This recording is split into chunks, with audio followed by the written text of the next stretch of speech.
Hendrick Motorsport is one of the teams to whom we need to pay more attention in the upcoming season. This NASCAR team is among the most successful ones, and they have a history of winning titles. Chase Elliott won the Cup Series in 2020, and he and Larson had incredibly strong seasons in terms of their accomplishments. Due to their detailed explanations of what we should watch out for from this team, many analysts think that they will be the team to beat in 2023. And so, what is Hendrick Motorsports' shocking announcement for 2023? Let's find out. Hello NASCAR fam, and welcome back to NASCAR Live. But before we begin, subscribe to our channel and hit the like button. And let's begin.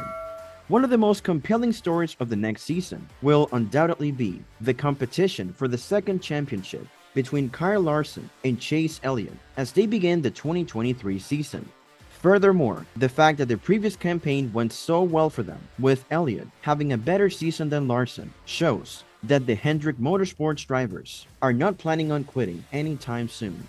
Neither of the Hendrick Motorsport drivers will be the team's top performer, according to Clint Bowyer, a former Cup Series driver who is currently a NASCAR analyst. What sort of season, therefore, did Elliott experience in 2022? The success of the 27-year-old driver in 5 victories, including the opening race at Dover Motor Speedway, was undoubtedly boosted by his choice to drive the number 9 Chevrolet. Later in the campaign, Elliott went on an unbelievable run of 5 races, 3 victories, and 2 runner-up results. It just goes to prove that Elliott is a serious contender for the 2023 championship. Also, he was one of the last 4 drivers and ended the season in 4th place in the championship standings. In addition to his 5 victories, Elliott finished the regular season with 12 top 5, 20 top 10, 3 poles, and 857 laps spent in the lead. In comparison with the other drivers, Elliott was the most dominant driver and had the most victories. Elliott wants to take up where he left off and once again compete for the championship, while Larson wants to ramp up the pace a little and have a better season if everything goes as planned.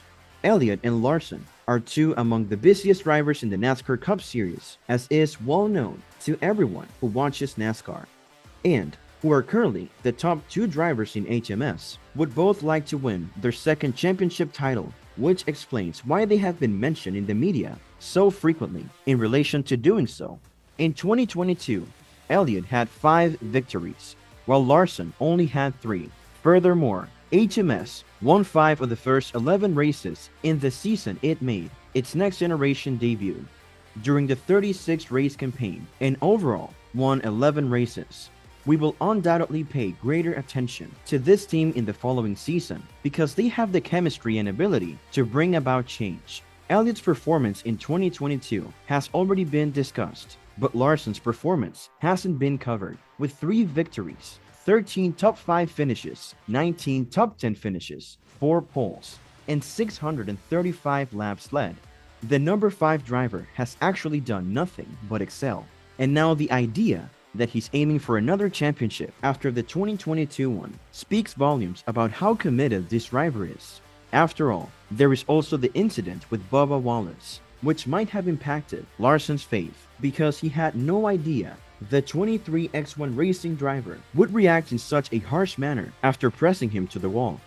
Wallace used a strategy that has been frequently used in NASCAR and shouldn't even be discussed when he crashed into Larson's back and killed Christopher Bell as a bystander after both drivers exited the vehicle. Larson began to push and shove Wallace, and although the champion responded as he should have, remaining calm and not stirring up further trouble, if not for the presence of the stewards, Larson would have had the worst of it. One of the teams that was hampered by the modern problems and dynamic limitations of the next-gen car is Hendrick Motorsports. Alex Bowman had a concussion in the round of 12 opener incident at the Texas Motor Speedway, as we all recall. He did not, however, have the ability to resume racing after 5 races, unlike Busch. In order to reduce the force of a crash's impact on the back of the car, NASCAR is making adjustments before the 2023 season. To win the Cup Series, the factory still needs to put in some work, which Andrews is aware of. When discussing this issue, Andrews stated that one of the things the team wants to work on is consistency throughout the season. He added that now that the drivers and crew chiefs have experience driving the next-gen car, there are undoubtedly many things they are working on and are looking to change. Winning races has always been the company's objective, and getting our vehicles into the playoffs is the first step toward having all 4 of your cars qualify for the Championship 4. But given how difficult and fiercely competitive the industry is, one goal to set for the near future is to enter all 4 of our cars into the round of 8 in Phoenix, and at least 2 of them into the Championship 4. The HMS and all NASCAR fans will have a very interesting time ahead as a result of this. Furthermore, we are confident that no one would object if Larson or Elliott added one more championship to their resumes in 2023. What do you think the HMS and the 2023 Cup Series will bring? Please tell us in the comment section below. Meanwhile, with this new ownership in Legacy Motor Club, Jimmie Johnson currently has a full plate in NASCAR, but he's still looking forward to the opportunity to drive NASCAR's Garage 56 entry in this year's Le Mans 24 Hours. The Automobile Club del West reserves Garage 56 as the entry for the technology of tomorrow and beyond of cutting-edge gear. The team, which includes NASCAR, Hendrick Motorsports, Chevrolet, IMSA, and Goodyear, entered the event in a next-gen Chevrolet Camaro CL1 race car that has been modified. Former Le Mans overall winner and seasoned sports car driver Mike Rockenfeller tested the Hendrick-built vehicle in November at Virginia International Raceway.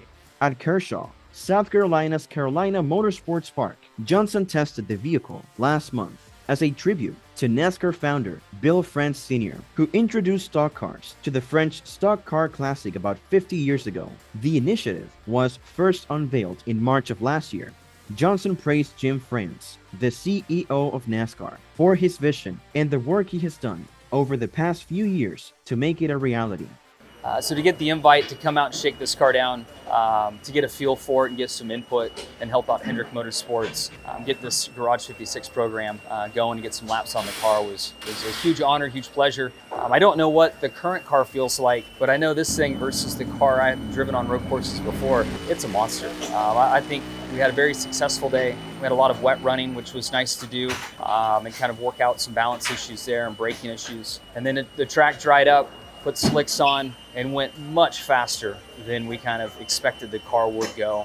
So I think the group's really happy. You know, there's kind of a target speed that they're hoping to have with the car, a certain level of performance, and kudos to these guys. I think they're well on track with where they want to be with the race car. And that ends today's episode. We sincerely hope you have enjoyed the video. Don't forget to subscribe to our YouTube channel to see even more of our incredible videos.